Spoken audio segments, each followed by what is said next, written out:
Well, I don't, it's like, how was I supposed to know that a year later they'd have all these restrictions? We booked these venues, a year in advance. I didn't know that the shovels and the gulags were going to be used to dig their own graves, It's like, I bought those shovels a year ago. I didn't know they were going to be used to dig graves, So I'm not going to back out of the order now.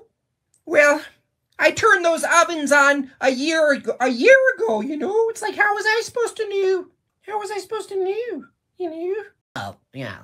Well, you could actually just back out of them, It's like, regardless of whether you saw that in the future happening, I don't think that's really an excuse. That's kind of like a consequentialism. It's like you were doing the right thing at the moment, and because you didn't know the consequences of the future, suddenly that relieves you of making the right choice in the future. It's like, this is actually logically inconsistent.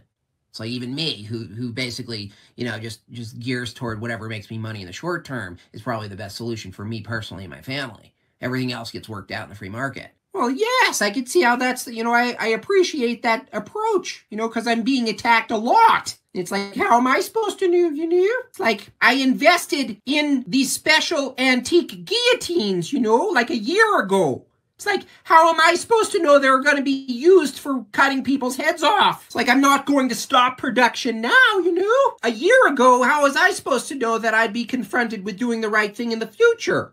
It's like, you can't know these things, if I make more money and do the tour, I could talk to a lot more people about the looming threat of technocracy. It's like, yes, I know that seems inconsistent with making people present vaccination cards at the door. But the thing is, once they're in the door, I could talk to them about the dangers of authoritarianism and the looming possibility that we might live in a world where, show me your papers is required to go to a comedy show. And I think it's really important for people to know that, But unfortunately, in order for them to know that and for me to bestow that kind of knowledge and wisdom on them, they're going to have to show me their papers. It's like one of my tires blew out, so I drove the whole damn car off the bridge. How was I supposed to know,